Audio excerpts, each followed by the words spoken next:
Keep watching The Politics every Friday, 12 p.m. Eastern Time on New York Parrot TV, the voice for humanity. Hey, Carlo Parcelli here for Foreign Policy Review. I'm here with Billy Bob and Ben Toth. Billy Bob is in California. Ben Toth is in Hungary. And I think today, don't forget to subscribe. We never remember to mention that. But today we'd like to open with a discussion of the wheat situation in eastern Ukraine. And since Ben is there on the ground, I'm going to let him give us a rough outline of what's going on, and then I think Billy Bob and I will fill in some of the gaps. Cool. Ben, yeah, take it away. I know you've gathered some context. Okay, so basically, hello to our viewers from Hungary. This is one of the nations involved in this because very cheap, very low quality, and basically poisoned, I think. Also, difficult NGOs and pesticides were detected in cheap Ukrainian grain, which were there to undermine the local farmers of many countries. And so far, who has definitely banned products, which is not just grain, but honey, poultry, dairy products, a whole lot of stuff, cheap stuff coming from Ukraine, were Hungary, Poland, and Bulgaria, I think today is considering joining. And there are two other countries, Romania and Moldova, who have large farmer protests, exactly the same. Like, this is the unity, we're all with Ukraine till the end, except, of course, for Hungary, who is peaceful, the opposite of Poland. But when it comes to unity in economic terms and this basically undermining our own sovereign grain, well, we're in big trouble, it would appear. And Ursula, the wicked witch of the West, has already responded first to our two bans, which is Poland and Hungary, by saying it is unexpectable.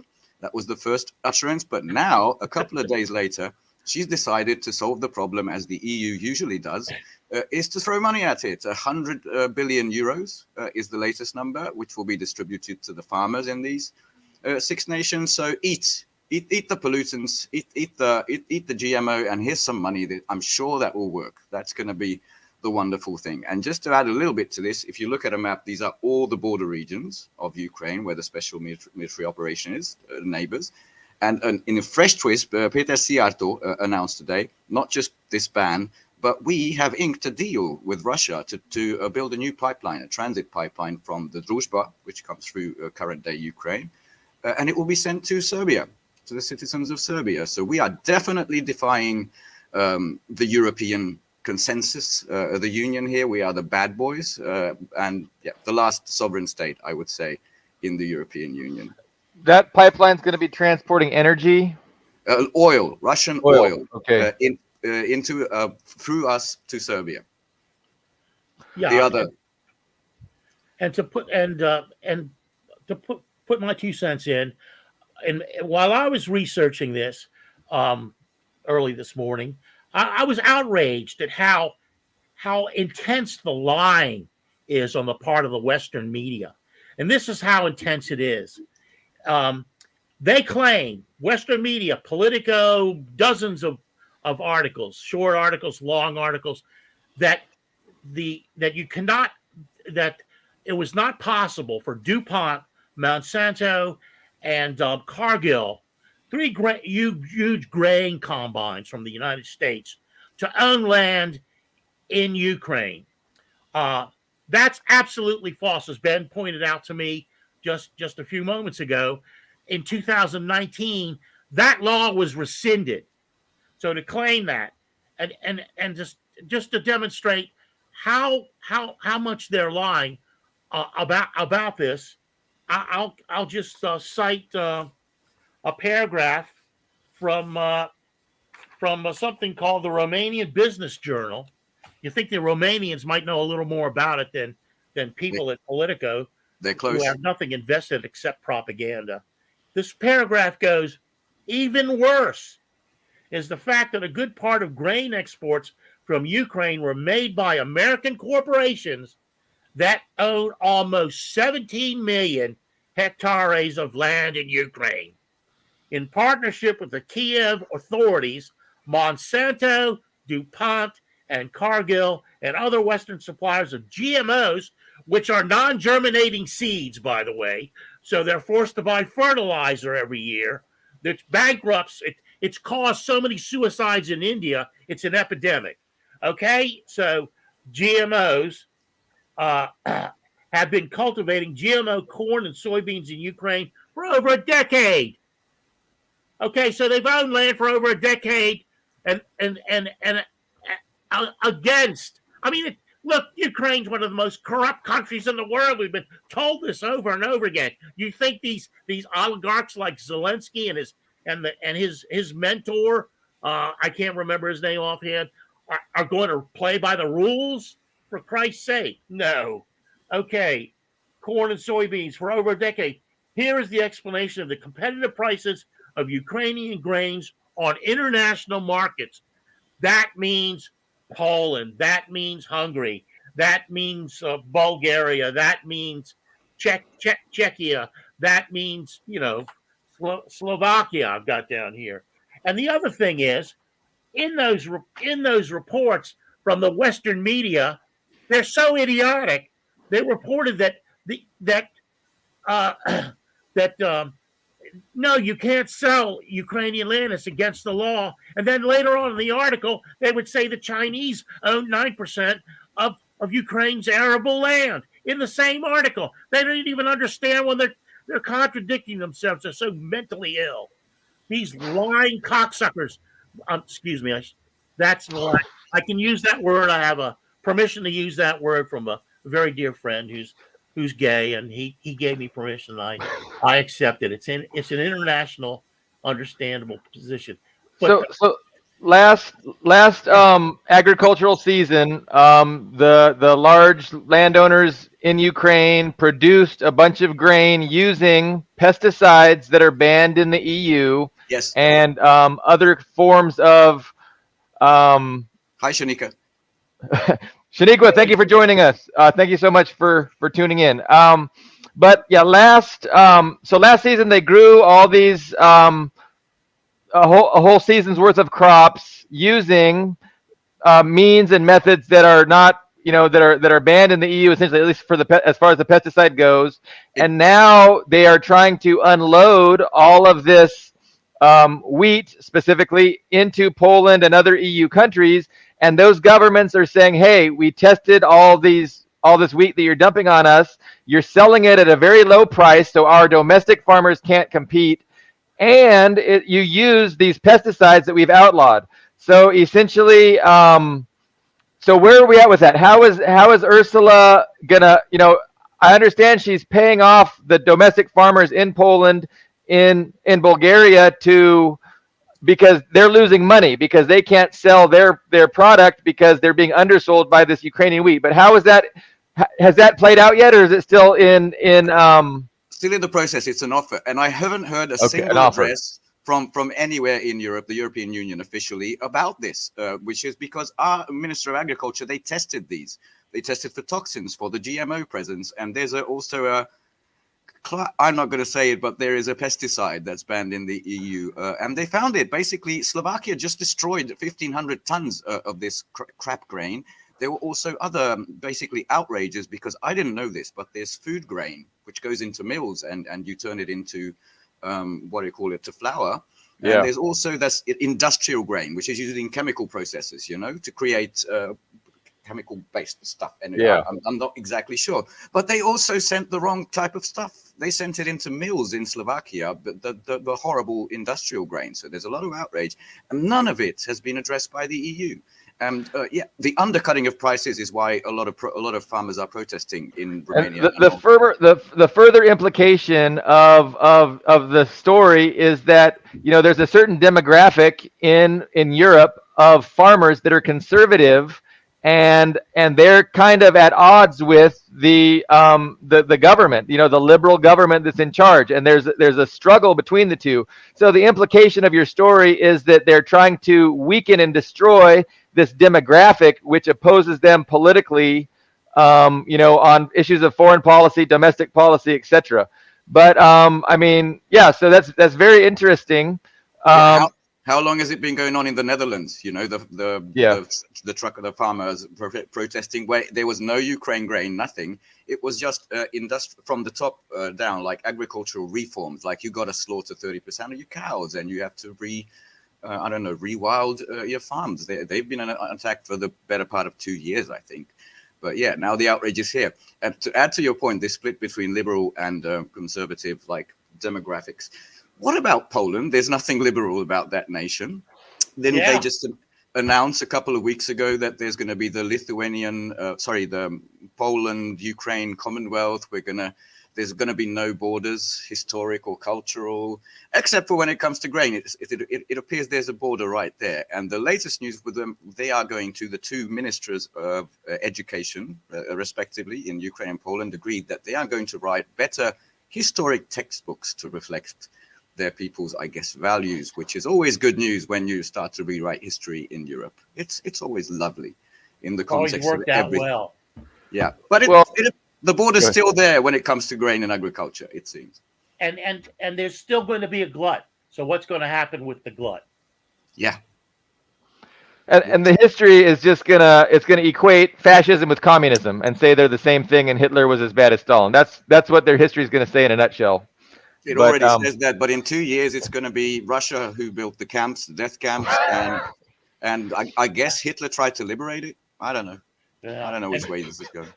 Are they going to let that grain rot? I mean, well, Slovakia burned it.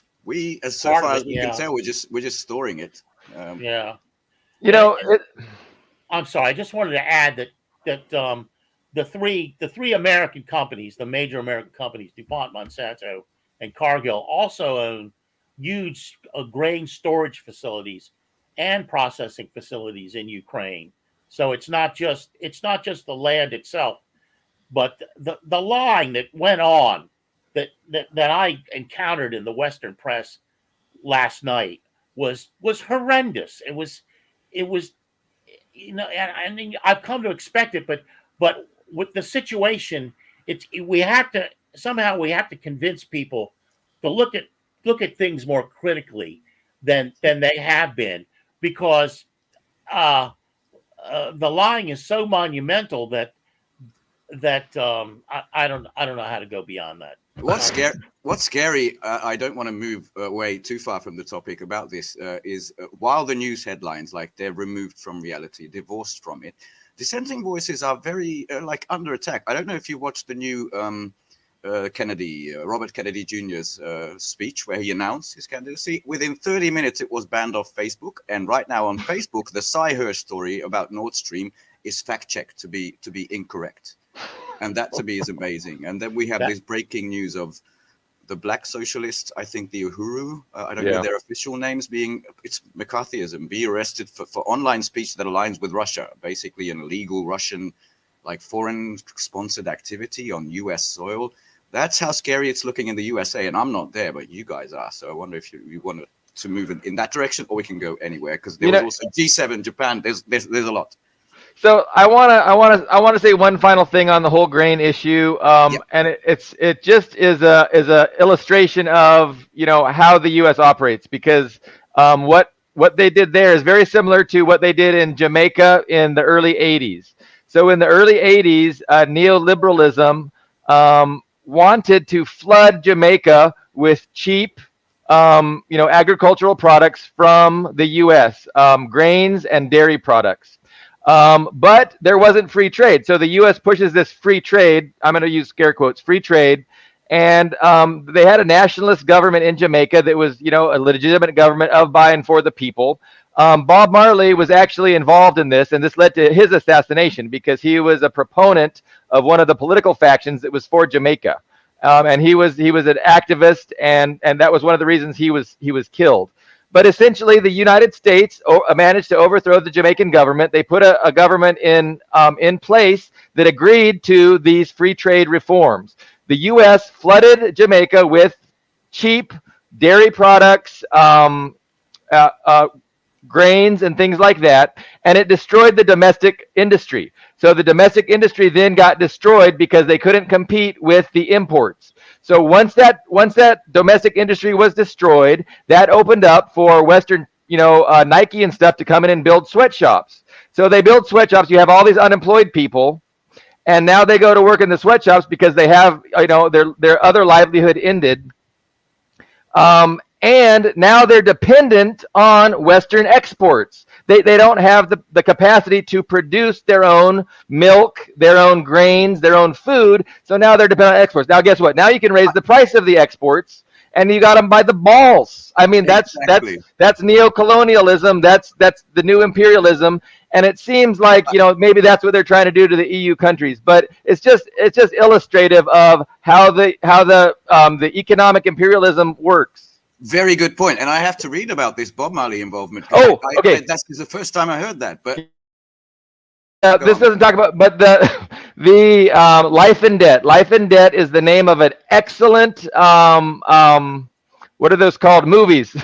I have heard Life and Debt. Life in Debt. Life and Debt. So it goes through that whole story. It's a movie, but what are the kinds of movies that teach you stuff? I forget what that's called. Documentary. So a great documentary, Life and Debt. Not to take away, but to emphasize, amplify your point. I know the first so-called free trade agreement, wasn't it NAFTA with Mexico? Mexico's been 1,000 types of maize and corn for thousands of years. Yeah. And everybody knows how disastrous that trade agreement was on Mexico's farmers. Exactly the same. And Carlo, you're next, but just to correct you on a small point, you mentioned my correction, which is the 2019 update of Ukrainian law. And that was an update to land ownership. That was way back in 2015. So for decades, that's been going on. But that was the ban of export on the rich topsoil, the Chermozem, the black soil, which is incredibly, I forgot that word, like, nutrient rich. Potent. Nutrient rich. You drop a hammer in the ground, and basically, I think Douglas McGregor said this, that the handle will grow into a tree in a week or something. It's like that good. So that changed in 2019. Exporting topsoil from an agricultural nation, that's also called suicide. Go, Carlo. Yeah, now we've gone into a very deep topic here because this has been going on for a long time. What Billy Bob was talking about Jamaica, similar things happened under Clinton with rice in Haiti. Haiti, Mexico, Jamaica. I mean, they said they basically killed the natural rice growers in Clinton's did in Haiti by flooding the market with cheap rice from the U.S. because there was a glut by southern rice producers in the U.S.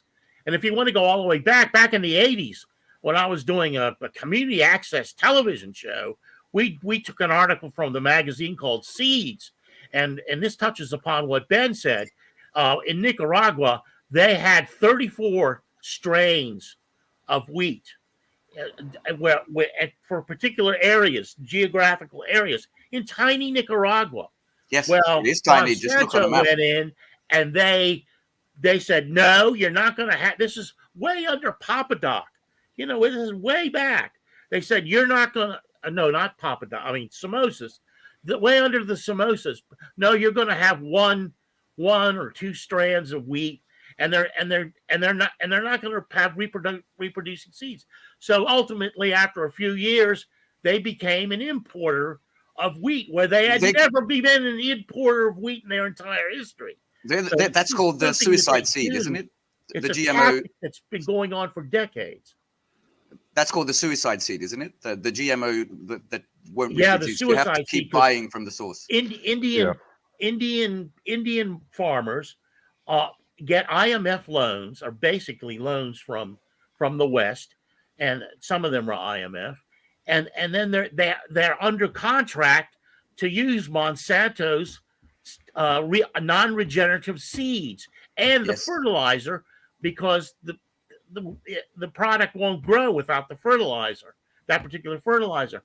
So they default on their debt, and their honor is destroyed, and their livelihood is destroyed. Their families are starving, and they go out in the fields and they hang themselves.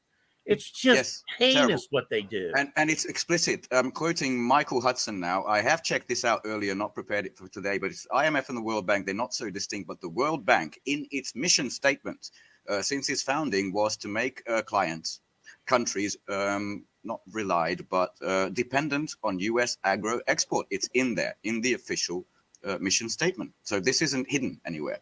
This is perfectly explicit, yeah. And to add to that, because you just mentioned rice, the new degrowth thing have just appeared. Apparently, rice is now like a really environmentally unfriendly food. So sooner or later, I guess we will eat the bugs. Well, what else is there? Rice. I mean, if you're a capitalist and you own all the capital, what you really want is to start commodifying the things that people need. So people need to eat, they need to drink, and they need health care. So those are all the things you want to figure out. How can I profit off of this consumption? Because people are never going to not need to consume food, water, and health care. So capitalists are always, they're always looking at ways to commodify those. Whereas socialism, we're like, hey, since these are needs, we should maybe take profit out of it and try and make sure that this need is met even better than it is, and continue increasing the way in which these basic needs of food, shelter, healthcare, education are being met. But the whole turn is towards privatization and against away from anything that's publicly owned.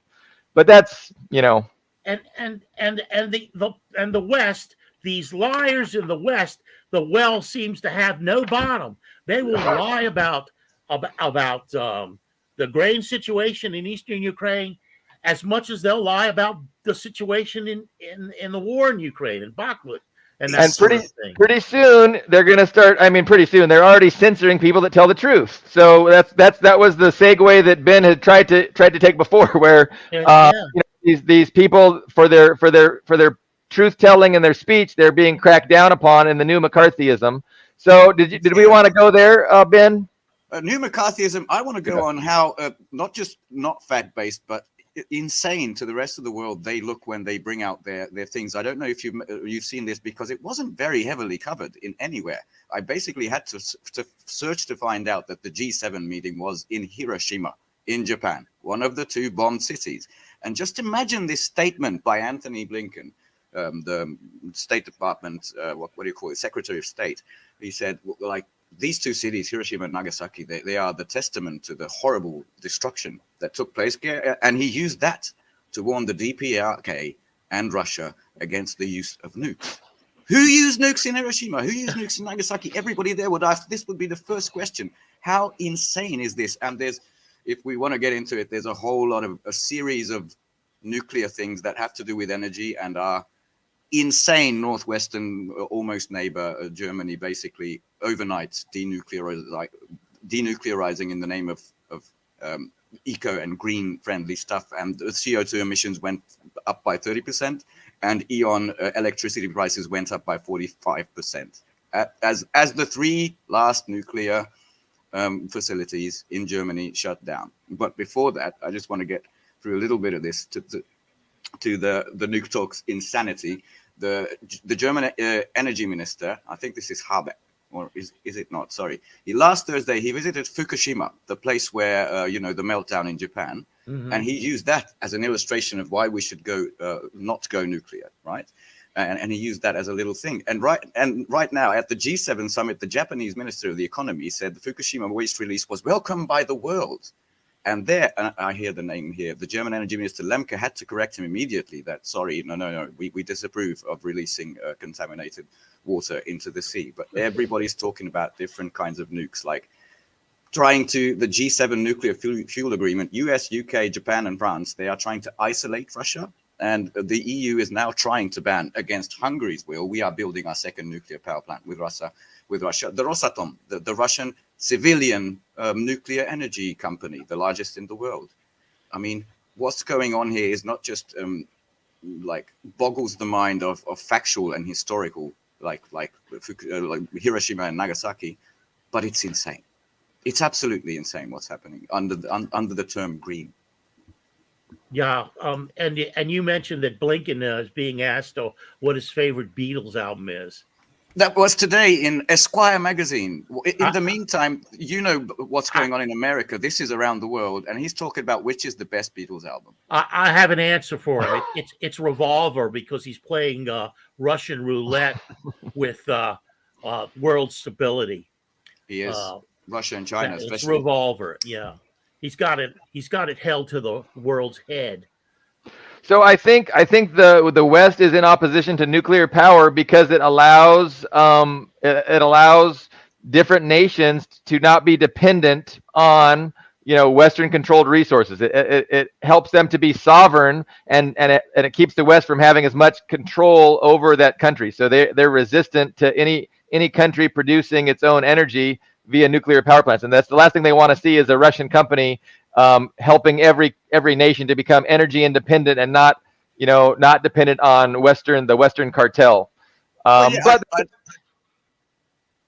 like to officially welcome basically Germany into Le Petit Roi, the little king's Macron's France, because the moment they shut down those 3 nukes, they had to import nuclear energy from France in something like 5 or 6 terawatts.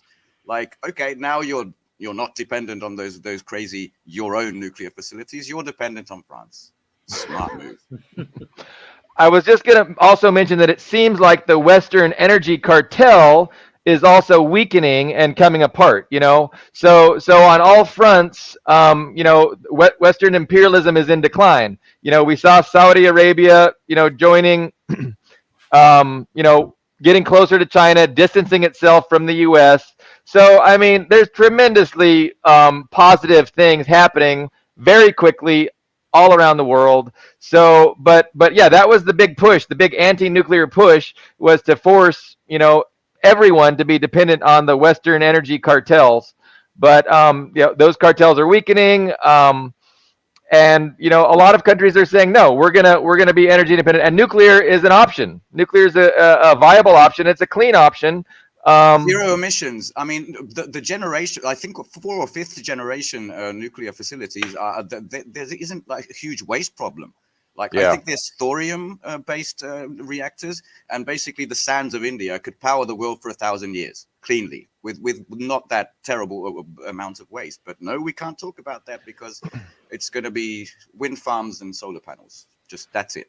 These technologies are a threat to Western hegemony. They're a threat, and so the West is anxious and interested in keeping this technology out of people's hands, keeping this technology from really developing into something everybody can use to be energy independent. That's not in the interest of the imperialists.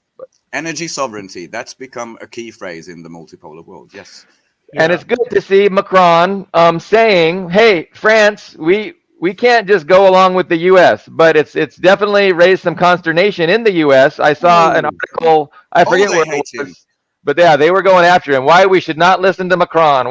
Why we could ignore him? And they were going after him bad. It's falling apart, but they really, really hate him. And he's followed up with deeds, like a deal in yuan between France and I think some sort of Middle Eastern energy. And we'll talk about the Middle East, I think. I think it's UAE. UAE, thank you. And has increased this, what do you call it? The investment in, like, foreign investment in China by something like 600% in this quarter, like 2023 first quarter, which shocked me. Yeah, so you shared those numbers with us. Yeah. I saw those today. That was crazy. Chinese economy released them by like 640% over the past. The first quarter of 2023. That's in a quarter. Yeah. Which he's actually doing it, guys. He's trying to be, and I give him credit for this, the next de Gaulle, even though he's They tried to assassinate de Gaulle at least twice. CIA did. Yeah, it's dangerous. You better watch out. They tried more than that. I think after Castro, de Gaulle they attempted to assassinate him. Yeah, you're in the heart of Europe, baby, surrounded by these guys. Let's take. And we'll get back to that. We'll get back to that in the Middle East. Yeah, let's take a break. There's plenty to talk about here. Break. I just kept my eye on the clock. That's why I wanted to segue. Sorry, I don't know when it's coming. Well, I will say before we go to break that Billy Bob sent along a very, very useful little article about the way the other monopoly is shifting, currency monopoly, and aptly named the petrodollar, and how much more the percentage of trade is shifting dramatically.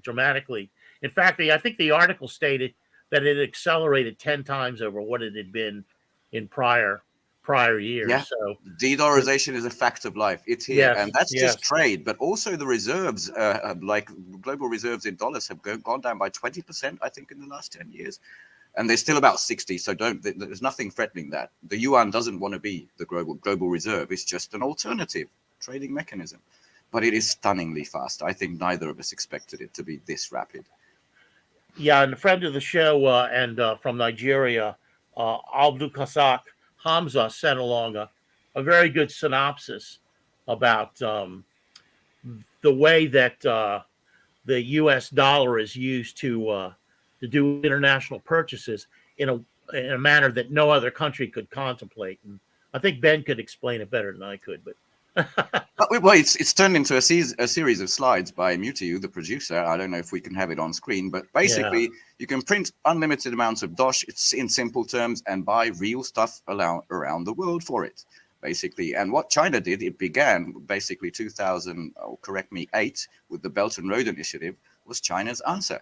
Okay, you give us all this US dollar for our stuff, and we're going to put that US dollar into real infrastructure, into real stuff that leads to growth, that leads to development all around the world. And your useless paper shit is going to be our real infrastructure that we build around the world.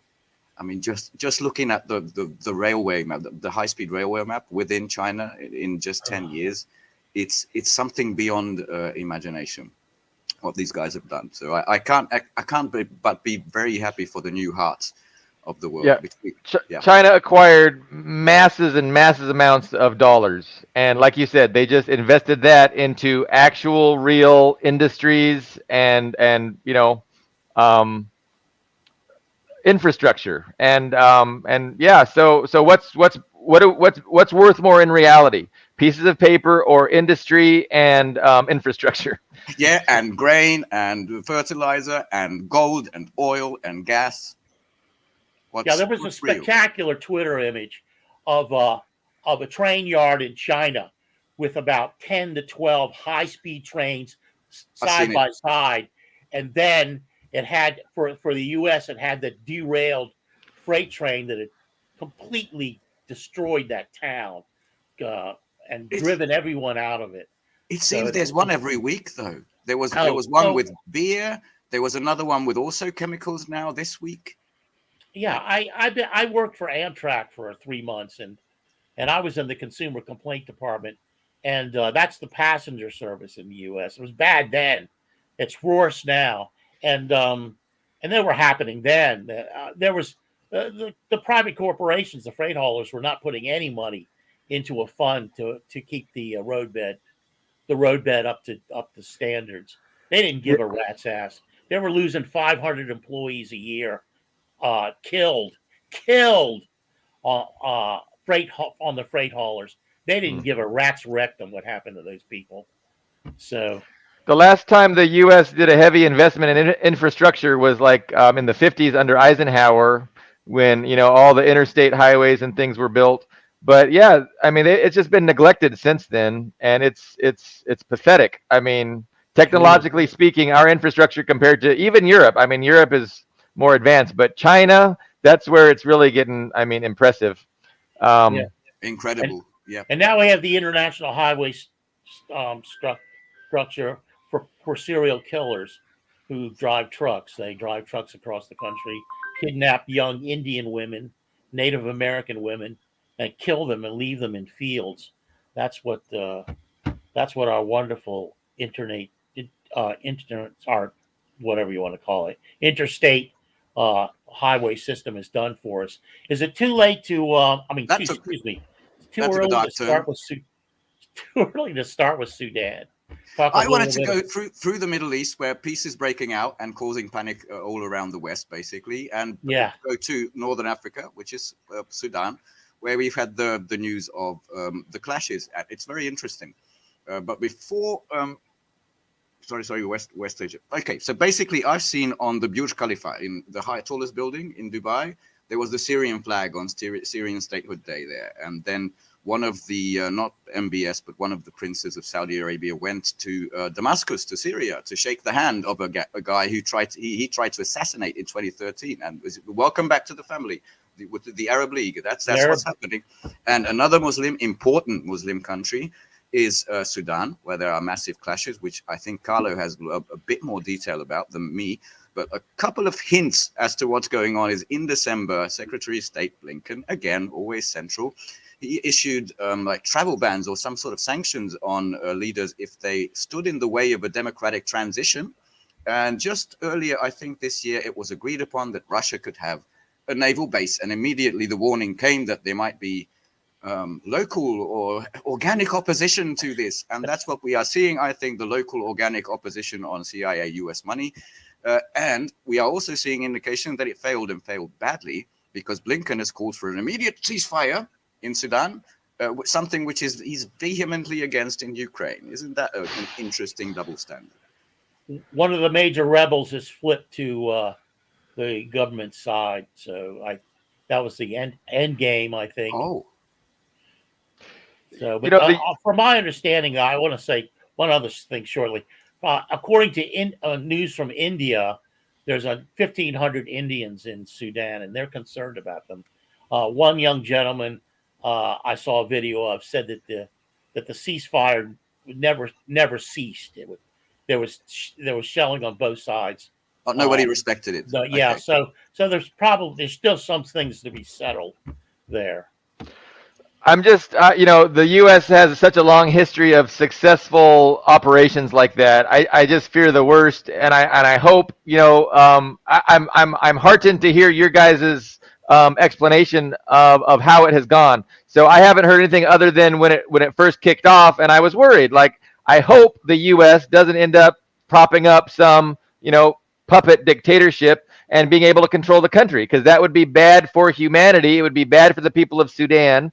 And so I'm happy to hear your guys' reports, because I really haven't heard anything. That would be great if there's a government in Sudan. It's a very geographically important area, and I hope we can have a government of, by, and for the Sudanese that is, it embraces, unipolarism instead of being a lackey of the West, which is what we want to, obviously put in power there. I don't know where Ben went. Ben, yeah. we dropped it, but there we go. Sorry, I dropped out of this thing and it told me to reload, so now I'm back in. But I was paying attention while I was here. Yeah, the deal was that the Russians were making noises about setting up a naval base around Port Sudan. That explains the whole story, doesn't it? Sure. I mean, that's absolutely it right there in a nutshell. Yeah. And I think Mutu just signaled to us that we should go to a break now, a late one, and we'll be right back. All right. Do you know that there is a publishing company that wants to make life easier for you as a writer? This publishing company is called World Inkers Printing and Publishing. We publish in all different languages, and we're looking for writers of all genres, all formats. We're looking for scholars, ghostwriters, playwrights, poets, short fiction, novelists, you name it. We're looking for anybody who is interested in writing and the craft of writing to be in touch with us. You can reach us at info.worldinkers@gmail.com. With World Inkers Printing and Publishing, you do not require a lot of money to publish with us. Contact us today at info.worldinkers@gmail.com. Become a winner with other authors at World Inkers Printing and Publishing. Give us a shot. We will surely finish you. Back again. So where are we, guys? I want to go back to Billy Bob's point that there's a history of this being successful. I think there's a longer history of these things being unsuccessful. I mean, if you just look at Kazakhstan, where Russia jumped in and saved the place. There was also Belarus, Lukashenko. They tried to get him out. Yeah. They tried Hong Kong through Tibet to Xinjiang to attack China. The latest one being Taiwan. But I believe Sorry? Well, Myanmar.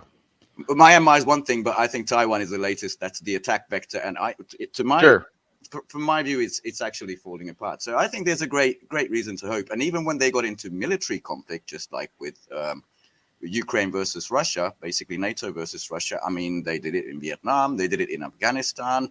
One could maybe say they won in Iraq, but it's a longer history of loss. They lost in Korea. No, your point is well taken, Ben. And I was just listing another one of their failed, their recent failed attempts. So no, that's exactly right. But here's the thing: in a lot of those places, they have just brought destruction, and they're okay with destruction as long as they can destroy any chance for the people of that country to succeed. They're happy. So they don't really have to, get in their people necessarily, like Iraq. Like Iraq's just been a freaking mess. Yes. The U.S. you can't say the U.S. got what they wanted, but in a sense they did, because Iraq is a basket case. It's a total mess. And so Myanmar is similar. You have a government in place that is opposed to, the Western liberal puppet that they want to put in there. But just as an insult, he still calls it Burma, by the way, which is exactly. So just like they call Taiwan and not China. Yeah, right. Yeah. And so and the facts that every American knows.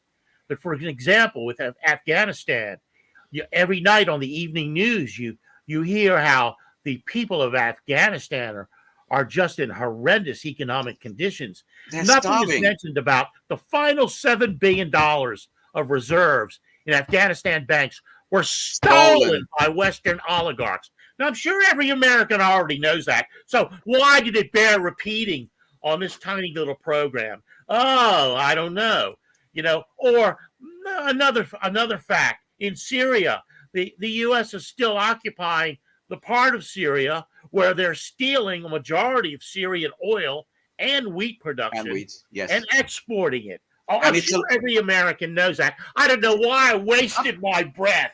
I'm sure every American knows that the area occupied by the U.S. in Syria is larger than fucking Ukraine. Sorry if we have to beat that out or something, but no, join in, please. Flip side, reconstruction. Yes. None has been done by the U.S., but China has to build 1,000 schools, basically. Saudi Arabia has agreed to reconstructing Afghanistan. The same will happen in Syria. And my favorite piece of the news from West Asia or the Middle East was, at the breaking out of peace, other than Israel, who is talking with Aliyev, this Azerbaijani, like trying to pull something, but it doesn't really matter. They're small. They send a nuclear submarine to the Middle East, and just today, the Iranian Navy have detected it and forced it to surface and change course, even though they said it was using all the methods to remain quiet and undetected. It's over, guys. Iran has the IRGC, which is they're trying to brand as terrorists. It's part of the Iranian military, has warned Israel that any sign of hostilities, and basically Haifa and Tel Aviv are history. And he warned the non-natives, I think that was the phrase, as in America, to leave the region as soon as possible. This region is done. It's lost by the US. It just doesn't, I think, quite know it yet. So we're right in that region. So I recently read some opinion guy in Russia was advocating Russia, kind of just side with the Palestinians and let's stop trying to, play both sides. So you guys heard anything about that? Can anybody elaborate on that? Like, it was something I came across, I think, yesterday or the day before. But because Russia's been playing, they want to have a good relationship with Israel. They have a good relationship with the Palestinians. They have a good relationship with the Iranians, with the Syrians.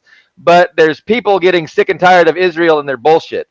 So some people are advocating that Russia, go ahead and sever their, their relationship with Israel and just go all in with the anti-imperialists, the good guys, for lack of a better term.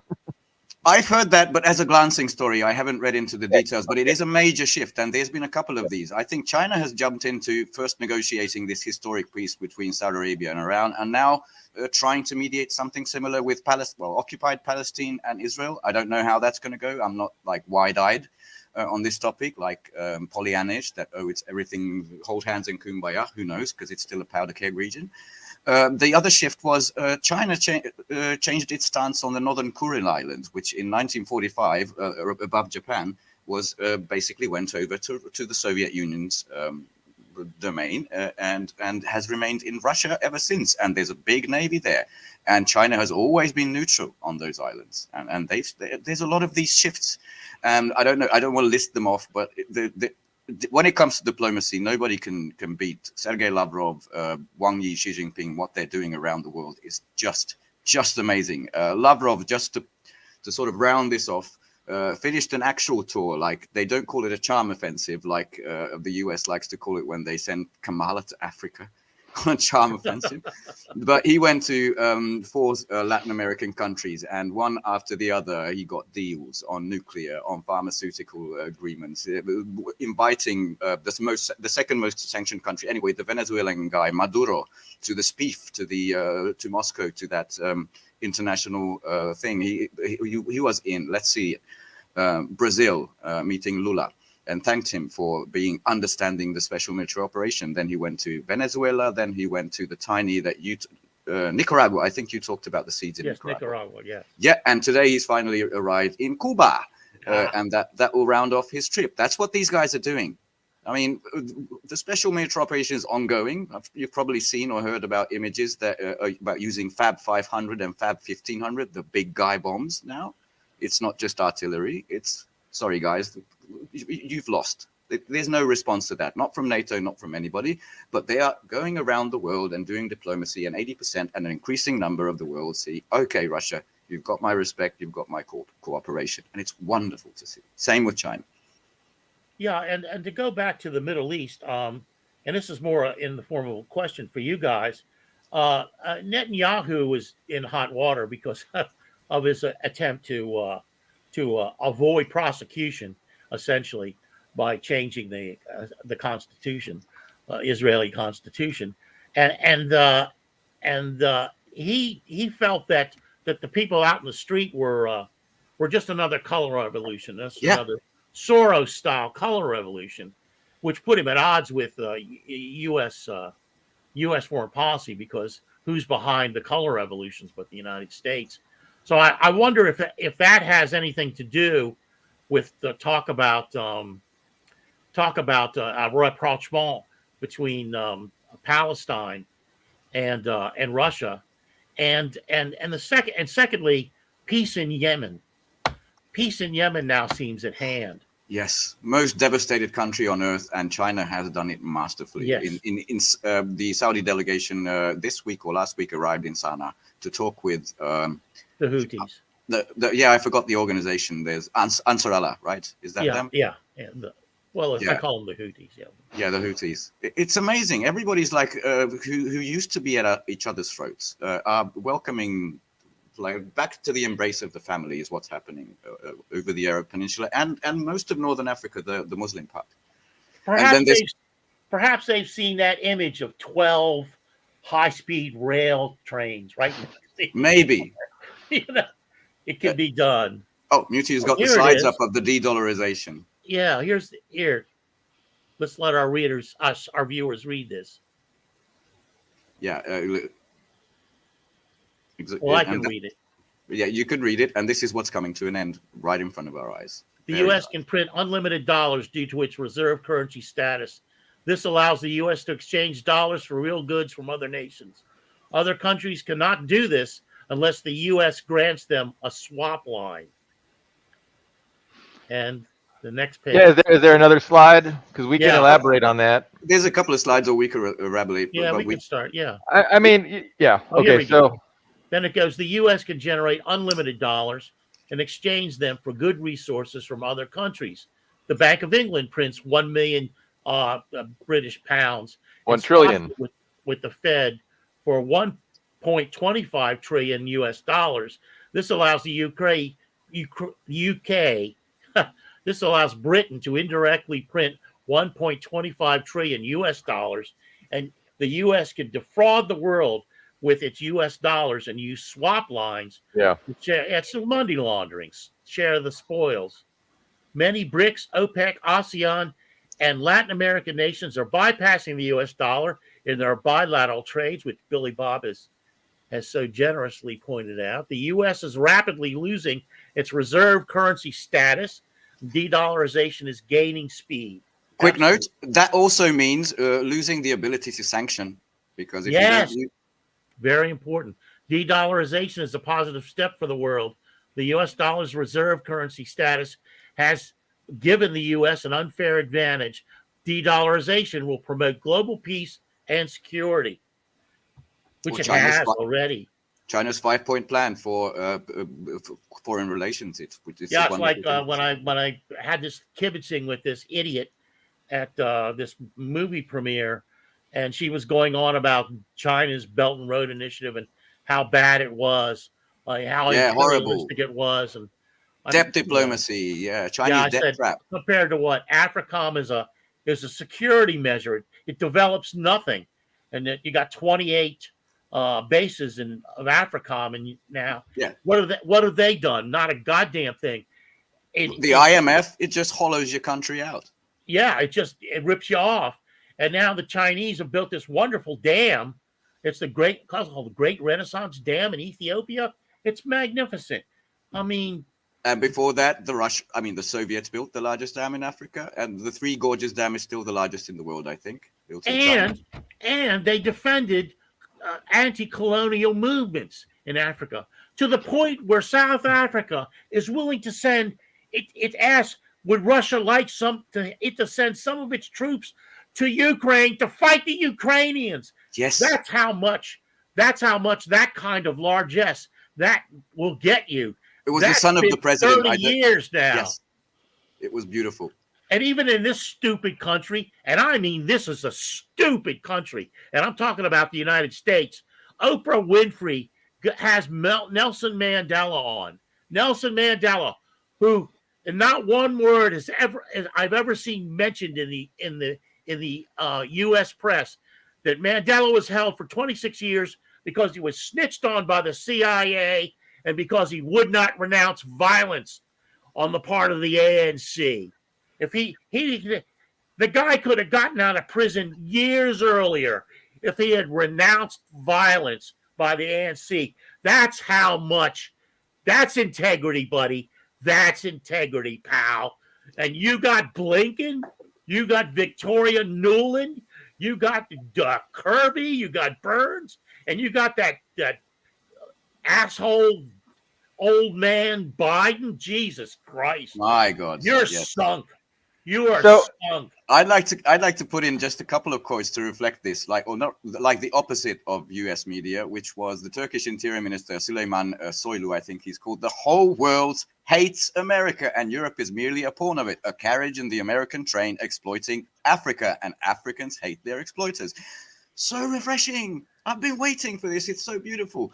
And then there was news that the South Koreans or occupied Korea would send, finally, after a year of pledging not to send lethal weapons to Ukraine, that they would send them. And Mr. Medvedev went on social media to denounce it in the following way. I wonder what the people there will say when they see the Russia's latest weapons. He didn't say hypersonic, but that's what that means. In the hands of their closest neighbors, our partners in the DPRK. The next day, which is today, they said, no, we're not sending weapons. We value our stable relationship with Russia. Which leads me to the final question. If there is a war with China, who the hell is going to fight it? Kangaroos and Kiwis? Because looks like that's all that's left. The Philippines have said, okay, here's your new bases, USA, but you can't store weapons here to attack China. You can only store weapons to defend us. They're backing out. Basically, South Korea is backing out. Everybody's sort of carefully. This is not a good idea. Someone tell the people of Taiwan and the idiot Poles that what happened in Ukraine will happen to them. As what Carlo said earlier, they don't care about you. Yeah, and I was just reviewing Korean history, and I wasn't shocked, but it was stunning to see how many times the two Koreas were about to get together, and the United States stepped in and scotched the deal. Yeah, well, just like the Minsk Accords and the Erdogan agreement coming out of Istanbul for Ukraine. On that point, France wants to engage with China's diplomatic in secret. There was a headline that says a secret meeting between China and Macron about the peace talks in Ukraine. Wasn't France the one who did Minsk too? What makes him think that he can be trusted on this issue when for 8 years he's taken Russia for a ride? Right. That's just insane to me. On that point, I think it was Minsk. I think it was France and Germany. I'm not sure, but Yes. Yeah. Francois Hollande, Merkel, then Belarus and Russia, and both of the Westerners have already, including Ukraine, obviously, admitted as much that it wasn't about peace. It was about arming us to the teeth for war. So nobody's being fooled anymore, Billy Bob. No, that's the The good gig news. is up. Yeah, people are definitely waking up to the reality, and it's great. Like, it's great for humanity, the multipolarism. But the U.S. is going to succeed where they can destabilize, and they're really good at destabilizing. And it's easy. It's a low investment to destabilize. For instance, China is building infrastructure projects, energy projects, renewable energy like dams and things like that in Pakistan. So the U.S. has on its payroll different terrorist groups that murder Chinese scientists and engineers that are working on that project, just to say fuck you, and so that's what the U.S. is about, and that is becoming more and well known, and it's engendering a lot of animosity. So so it's exactly right. The world is waking up, and they're getting sick and tired of how the U.S. is doing, pushing its weight around and using its dollar status to cause chaos, just chaos. Further their own interests at the expense of everybody else, and that's not gonna. The clock is ticking. It's not gonna be able to continue much longer, thankfully. That scorched earth that you mentioned is perfectly obvious. In last week or 2 weeks ago, we talked about the depleted uranium being sent by the UK, which is a crime mostly against Ukraine and its land and its people. If we can't have it, then neither can you. Yeah. And Taiwan should very quickly take notice of this, because not to mention the mine fields. They're big fab for semiconductors, SCMP. That's gonna not. So 2 big elections coming up. The election in Taiwan is going to be a big one. The election in Turkey is going to be Turkiya is going to be a big one. And so the U.S. is going to pull out all the stops to try and get their puppets in power.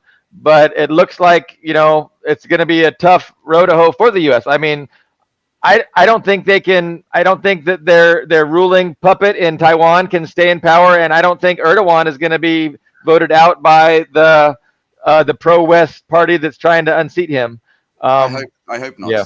Imagine Turkey. Just look at a map. It's between north and south. It's between east and west. It's the perfect corridor. If that flips to the east, and it in rhetoric under Erdogan, it absolutely has. Like Ukraine went west. This is the opposite move, perfectly countering it. That would be amazing, I think. Yeah. And Taiwan, really, the Chinese people in Taiwan don't want war. The great majority, they go across the island to the mainland. They have family across. It's like Ukraine and Russia, but they're not programmed to be Banderites like Ukraine has for so many years. And the U.S. never seemed to catch on these last several decades. When I'm a big fan of polls, but occasionally someone would take a poll and it would say, which country is the greatest threat to world peace? And it was always the United States. Yes. Always, by a huge margin. And never China, never Russia. And that's despite this colossal propaganda apparatus trying to tell everybody how great the U.S. is. I mean, despite that huge echo chamber that they can just magnify and beam into everybody's minds, people still know better. So imagine if China had a propaganda apparatus as powerful. I mean, think how much Bud Light you have to drink to believe American propaganda. And no one is even talking to them anymore. And Blinken is unsatisfied that China isn't calling. Please make your for 2 weeks now. Please make your intentions clear, begging them, because we don't care anymore, and that is lovely. Yeah. Oh, just to finish, an unofficial poll, which is a Twitter poll that I saw recently before it got NAFO'd and out of the way, was during the SMO, did the reputation of Russia in foreign circles increase, decrease, or stayed the same? And it was 98% increase, the respect for Russia. That was a Twitter poll? Yes, a Twitter poll, but then it got NAFO'd. But I can send it for you. I got a screenshot before. No, I believe it. I certainly see that around me, and people are finally, maybe it took the grain deal, but finally talking about this war, its origins. They're talking about Bandera, and even among opposition circles in Hungary, the word Huxit, Hungarian exit, baby, has appeared, and people are threatening us with it, not knowing that I'd be very happy with a Huxit. Very happy. I wanted to plug two things. I wanted to just go back to that documentary. I remember that word now, documentary on life and debt on Jamaica. And then yesterday I read a great article on Bobby Kennedy. So Bobby Kennedy announced he was going to run for president yesterday as a Democrat.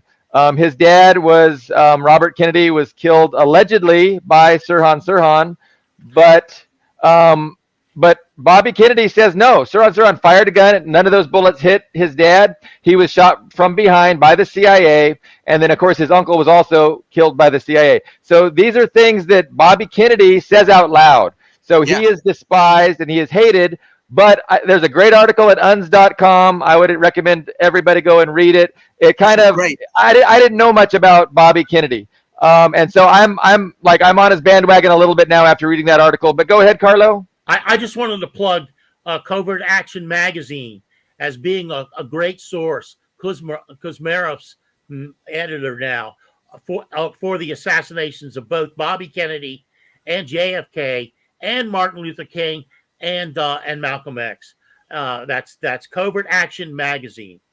Covert Action Magazine. The last plug before we end, because we talked about industrial mega projects in China, I highly recommend, it just came out, The Wandering Earth Part 2, a Chinese mega sci-fi action. It's got the shared fate of humanity, brotherhood under crisis, duty is first, and basically one or two Westerners in there. It's just Mao Man, heroic self-sacrificing Russians. It's a refreshing, beautiful watch. Enjoy The Wandering Earth Part 2. And thank you for watching. Yes, that's the last word. We're out. Thank you for watching. Do you wish your business makes it to the top list of the most searched for business in the US and around the world?